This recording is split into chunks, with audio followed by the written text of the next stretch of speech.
मेरे इलाके में एक व्यक्ति को बाईपास सर्जरी होनी है, उसके 1.5 लाख रुपए खर्च होने हैं, इसकी व्यवस्था नहीं है, गरीब व्यक्ति है, कृपया इसको 1.5 लाख देने की व्यवस्था करें। मुख्यमंत्री जी, इसकी किडनी की ऑपरेशन होनी है, इसको 4 लाख लगेगा, कृपया देने की अनुकंपा करें, अनुशंसा करें। आते लिखते थे कि नहीं लिखते थे? आज मोदी जी ने 10 करोड़ 74 लाख परिवार, यानी 55 करोड़ लोग, यानी भारत की 40% की आबादी, और ये 40% की आबादी कौन है? गरीब, रेड़ी वाला, फेड़ी वाला, रिक्शा वाला, ठेला वाला, सब्जी वाला, गांव का बस का ड्राइवर, बस का क्लीनर, ट्रक का ड्राइवर, ट्रक का क्लीनर, लिफ्ट मैन, गाड़ी साफ करने वाला, रैक पिकर, कूड़ेदान से प्लास्टिक उठाने वाला, बाल काटने वाला, ऐसे गरीब लोगों को, 55 करोड़ लोगों को मोदी जी ने 5 लाख रुपए हर साल का गंभीर बीमारी से लड़ने का कवर दिया। 5 लाख। दुनिया का सबसे बड़ा हेल्थ कवर, आयुष्मान भारत, दुनिया का सबसे बड़ा हेल्थ कवर। यह हमको समझना होगा कि गांव, गरीब, वंचित, पीड़ित, शोषित, दलित, इसके लिए काम किसने किया? कैसे ये अति गरीबी नीचे आ रही है? कैसे ये गरीबी नीचे आ रही है? ये इसलिए आ रही है कि प्रधानमंत्री मोदी जी की नीतियों ने गांव, गरीब को मजबूत देने का निर्णय करके उसको आगे बढ़ाया है। मित्रों, 11 करोड़ शौचालय बनाए गए, इज्जत घर बनाए गए, 42 लाख यहां गुजरात में बनाए गए। अब मैं इसकी भी कहानी आपको सुनाना चाहता हूं। लोग भूल जाते हैं, मैं याद रखता हूं और लोगों को बताता हूं। आप बताइए, आज से 10 साल पहले गांव की बहनें सूर्योदय से पहले और सूर्यास्त के बाद झुंड बना करके खेतों में जाती थी कि नहीं जाती थी? मैं ठीक बोल रहा हूं कि गलत बोल रहा हूं?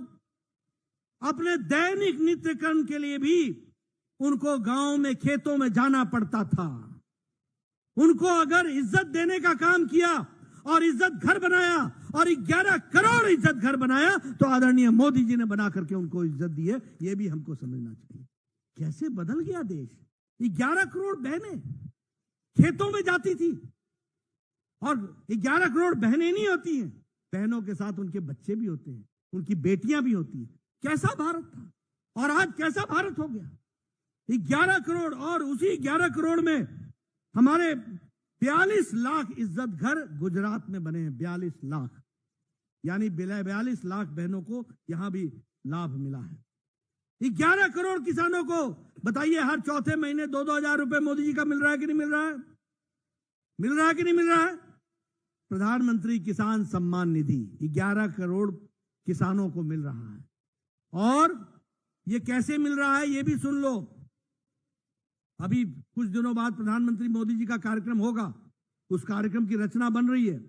उस कार्यक्रम की दृष्टि से यह आप ध्यान में रखिएगा कि इधर मोदी जी बटन दबाते हैं और उधर 15 सेकंड के अंदर 11 करोड़ किसान के खाते में 2-2 हजार रुपए पहुंच जाता है। यह बदलता भारत है, यह बदला हुआ भारत है जिसको हमको समझना होगा। उसी तरीके से जल जीवन मिशन, मैं याद दिलाना चाहता हूं, आज 9 करोड़ 90 लाख घरों को जल जीवन मिशन से जोड़ा गया है।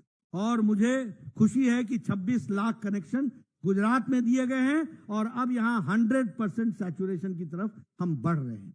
लेकिन याद करो, आप लोग तो एमएलए रहे हैं, ये बहनें थैला लेकर के 2-2 किलोमीटर जाती थी कि नहीं जाती थी पानी लाने के लिए? जाती थी कि नहीं जाती थी?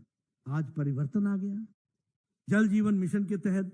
और इसलिए जीवन को किस तरीके से बदलना है, उसके लिए जो काम हुआ है वो सब हम लोगों के सामने है। मित्रों, मैं यहां एक बात और आपको बता देना चाहता हूं। आदरणीय मोदी जी ने 9 साल के अंदर भारत की राजनीति की संस्कृति बदल डाली। क्या संस्कृति बदल डाली है? वंशवाद से निकालकर देश को विकासवाद की ओर ले गए।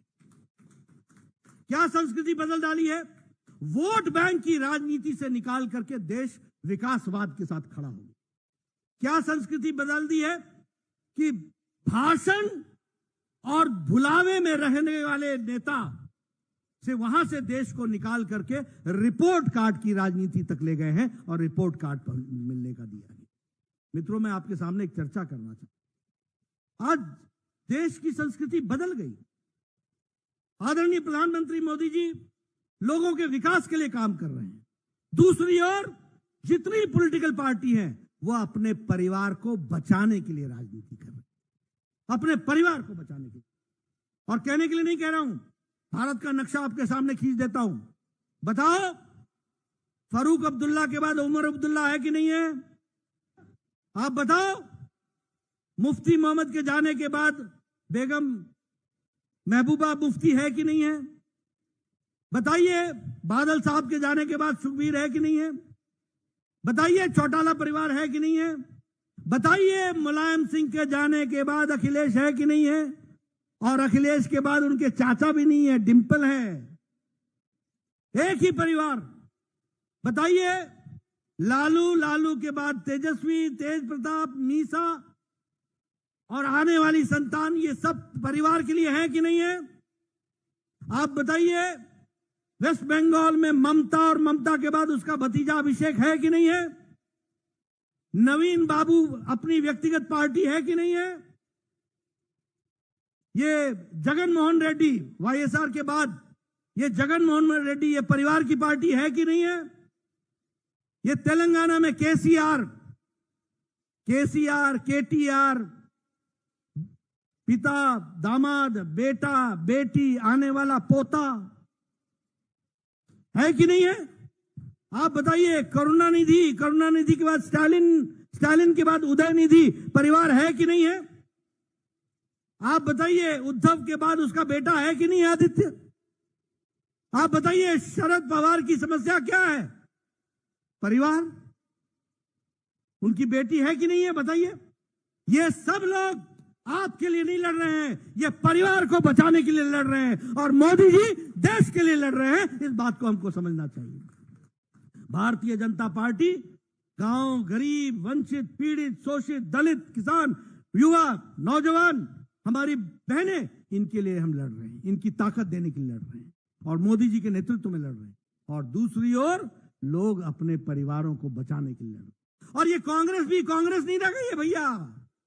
ये भी अम्मा सोनिया, बेटी प्रियंका, बेटा राहुल, बाकी सबको पैकेज कॉन्ट्रैक्ट पर है। बाकी सब कॉन्ट्रैक्ट पैकेज है। ये भी परिवार की पार्टी हो गई।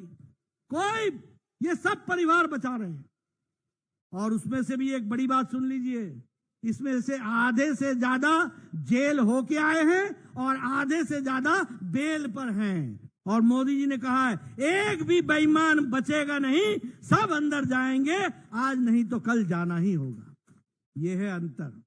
बोलिए, हमें ऐसा देश चाहिए कि नहीं चाहिए? ईमानदार देश। हमें मोदी जी के नेतृत्व में देश को आगे बढ़ाना है ना? आगे बढ़ाना है ना? और इन परिवार वालों को घर बैठाना है ना? बैठाना है ना? मित्रों, आपने मेरी बात सुनी, आपका बहुत बहुत धन्यवाद। जय भारत, जय गुजरात। बहुत बहुत धन्यवाद, बहुत बहुत आभार माननीय राष्ट्रीय अध्यक्ष जगत प्रकाश नड्डा जी, आपके प्रासंगिक उद्बोधन के लिए एवं हम सबको मार्गदर्शित करने के लिए।